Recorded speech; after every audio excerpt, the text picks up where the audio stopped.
And correcting codes topic पढ़ते हैं। तो when the digital information in the binary form is transmitted from one circuit to another circuit and error is occurred। जब भी हम digital information एक circuit या system से दूसरे सर्किट में ट्रांसमिट करते हैं तो हमारी एक एरर जनरेट हो जाती है, कुछ एरर आ जाती है। वो एरर क्या होती है और उसको कैसे दूर करते हैं ये हम आज के वीडियो में देखेंगे। दिस मीन्स, इसका मतलब ये हुआ signal is corresponding to change 0 to 1 और 1 to 0। इसका मतलब हमारा जो डिजिटल इंफॉर्मेशन का सिग्नल है उसको कहीं किसी न किसी 1 बिट को 0 और 0 बिट को 1 चेंज कर दिया होगा। अब यही एरर हमको डिटेक्ट करना है और उसको करेक्ट करना है। आगे देखें, to maintain the data between transmitter and receiver extra 1 bit और more than 1 bit is are added. तो इसको सही करने के लिए, इसको मेंटेन करने के लिए रिसीवर और बिटवीन रिसीवर और ट्रांसमीटर के बीच में एक्स्ट्रा 1 बिट और more than 1 bit are added. हम एक बिट या एक से अधिक बिट जो है ऐड करते हैं हमारे जो एरर डाटा होता है उसमें। Adding extra bit are called parity bit. जो हम एक्स्ट्रा ऐड करते हैं बिट उनको हम क्या कहते हैं, पैरिटी बिट्स कहते हैं। इन सबको दूर करने के लिए हम एक कोड यूज करते हैं जिसको बोलते हैं हेमिंग कोड। तो आगे हम लोग हेमिंग कोड को डिटेल में पढ़ते हैं और इसका न्यूमेरिकल्स करते हैं। हेमिंग कोड क्या होता है? तो in this code we add the parity bits in the data for finding error। इस कोड में हम लोग पैरिटी बिट्स का यूज करते हैं अपनी एरर को फाइंड करने के लिए। वो फॉर्मूला क्या होता है, टू की power p greater than or equal to x plus p plus 1। इसमें हमारा जो x होता है वो इनपुट डाटा होता है और p हमारा पैरिटी बिट्स होता है। ठीक, अब एग्जांपल देखते हैं इसका। जैसे मान लीजिए हमको 4 बिट चाहिए, हमारी जो डाटा है वो 4 बिट का है। तो 4 बिट का डाटा 2 की power p greater than or equal to 4 plus p plus 1। अब हम यहाँ पे देखें p की हम कौन सी ऐसी वैल्यू रखते हैं कि ये इक्वेशन हमारी सेटिस्फाई हो जाए। तो एक एक करके p की वैल्यू रखते हैं। पहले हम p की वैल्यू 0 रख के देखें तो हमारा हो जाएगा 2 की power 0 greater than or equal to 4 plus 0 plus 1। तो ये हमारा 2 की पावर 0 मतलब 1 greater than or equal to 5। ये हमारी इक्वेशन सेटिस्फाई हो रही है, ये इक्वेशन सेटिस्फाई नहीं हो रही है। आगे p की पावर 2 रख के देखो, p इज इक्वल टू 2 रख के देखें, तब हमारा 2 की power 2 greater than or equal to 4 plus 2 plus 1। तो 2 की पावर 2 मतलब 4 greater than or equal to 4 to 6 17। ये भी हमारी इक्वेशन सेटिस्फाई नहीं हो रही है। अब हम लोग p इज इक्वल टू 3 रख के देखें तो 2 की power 3 greater than or equal to 4 plus 3 plus 1। 2 की power 3 8 greater than or equal to 4 3 7 और 8 इज इक्वल टू 8। ये हमारी इक्वेशन सेटिस्फाई हो गई।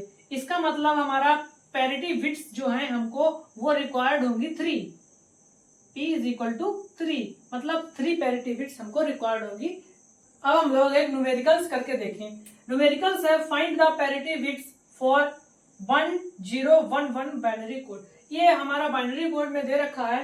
अब इसकी हमको पैरिटी बिट्स निकालनी है कि इसमें हमको कितनी पैरिटी बिट्स जरूरत होंगी। तो इसके लिए हम लोग पहले तो इसका बिट देख लें कितनी बिट है। तो 1 2 3 4 हमारे पास 4 बिट है, 4 बिट है। अब हमको पैरिटी बिट्स कितनी रिक्वायर्ड है, नंबर ऑफ पैरिटी बिट्स निकाल लें। नंबर ऑफ पैरिटी बिट्स निकाल लें। फॉर्मूला क्या था, 2 की power p greater than or equal to 2 की power p greater than or equal to x plus p plus 1। अब इसमें p की वैल्यू रखें। p की वैल्यू हम इसमें p इज इक्वल टू 3 रख रहे हैं।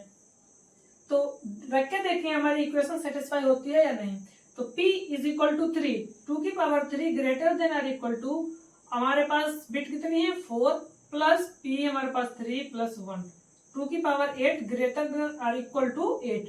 ये हमारी इक्वेशन सेटिस्फाई हो गई। इसका मतलब हमको रिक्वायर्ड नंबर ऑफ बिट्स कितनी चाहिए, हमको 3 चाहिए। Required number of parity bits हमको 3 चाहिए।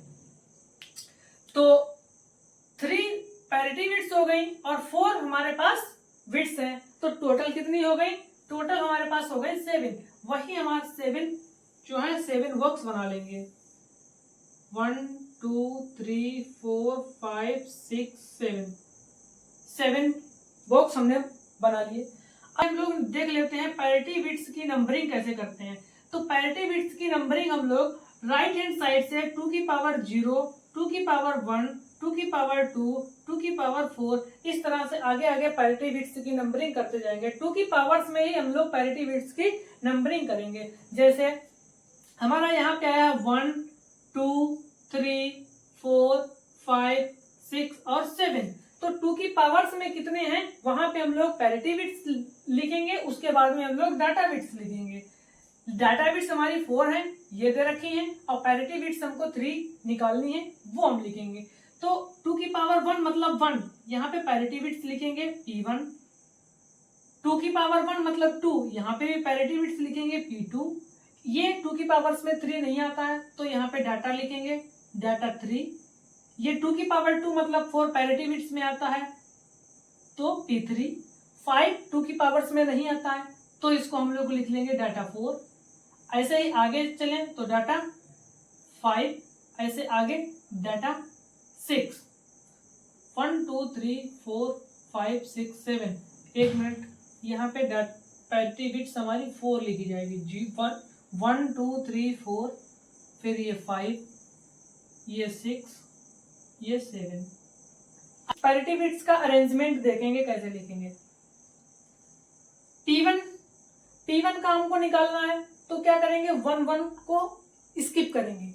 जैसे P1 लिखा है, P1, फिर एक बिट हमको स्किप करनी है, क्या आया D3 लिखा, फिर एक बिट स्किप की, क्या आया D5 लिखा, फिर एक बिट स्किप की, क्या आया D7 लिखा।